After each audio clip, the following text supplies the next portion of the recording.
अस्सलाम वालेकुम viewers, welcome to Zainab kitchen.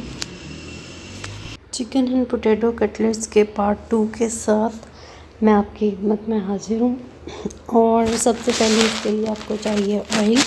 आपने एक पैन लेना है और उसके अंदर अपने ऑयल को गर्म करना है। और फ्राइंग के लिए हमें चाहिए होगा एक अंडा, और उसके अंदर हमने डालना है ब्लैक पेपर और salt, pinch of black pepper and salt, और उसको अच्छी तरह से फेंट लेना है। ये है ब्रेड क्रम्स, इनको मैंने घर में ही तैयार किया है। और इनको तैयार करने के लिए मैंने लिए थे 2 अदद ब्रेड के स्लाइसेस लिए थे, और उनको मैंने टोस्टर में अच्छी तरह टोस्ट कर लिया था। और उसके बाद मैंने इनको ग्राइंड करके ऐसा बारीक फॉर्म में तैयार कर लिया। और अब मैं इसको, जो हमारे कटलेट्स हैं, उनको पहले एग में डिप करेंगे और फिर ब्रेड क्रम्स में डिप करेंगे। और अब हम डालेंगे इसको फ्राइंग के लिए पैन में। ऑयल जो है उसमें बबल्स आ रहे हैं और गर्म हो चुका है। क्योंकि ये फ्रीज़ हुए हुए हैं, इसलिए आपने इनको एकदम से तेज़ आंच पर नहीं पकाना, क्योंकि ब्रेड क्रम्स जो होते हैं वो बहुत जल्दी फ्राई हो जाते हैं।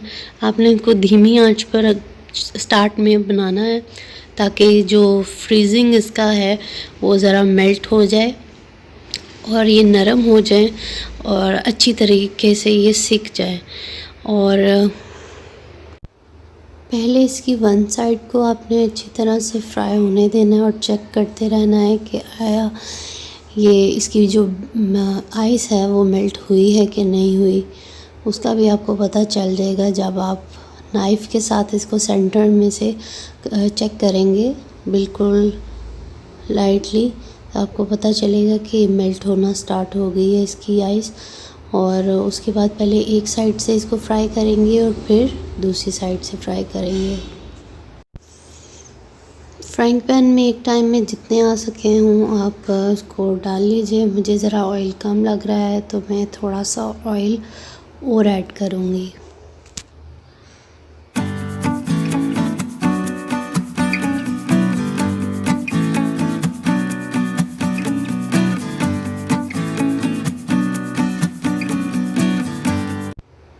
आँच मैं फिर से एक बार बता दूं, आपने धीमी रखनी है, इसको बिल्कुल तेज़ नहीं करना जब तक कि इसकी आइस मेल्ट ना हो जाए। अब हम इसको चेक करेंगे और फिर जब हो जाएगा इसको टर्न करेंगे।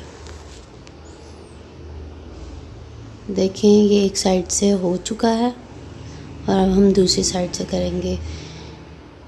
इन कटलेट्स का ये होता है कि इनको आप विदाउट एग और ब्रेड क्रम्स फ्राइंग नहीं कर सकते, क्योंकि आपने इनको फ्रीज़ किया होता है तो इनका टूटने का खदशा होता है। इसलिए आपने इनको और हमेशा एग और ब्रेड क्रम्स के साथ फ्राई करना है, ताकि आपका जो लुक है वो भी अच्छी आए और उसका टेस्ट भी अच्छा हो। ये एक साइड से तो फ्राई हो चुके हैं, अब दूसरी साइड से करेंगे। कटलेट्स हमारी दूसरी साइड से भी फ्राई हो चुके हैं। अब हम इनको डिश आउट करेंगे। और इसको जैसा कि मैंने आपको प्रीवियस वीडियो में बताया था कि आप इसको टी टाइम में यूज़ करें या आप लंच में लें या सैंडविचेस के साथ इस्तेमाल करें। आपको ये पसंद आएंगे। वीडियो अच्छी लगे तो प्लीज़ लाइक, शेयर और कमेंट ज़रूर करें। सब्सक्राइब करें चैनल को। नेक्स्ट वीडियो तक के लिए अल्लाह हाफिज़।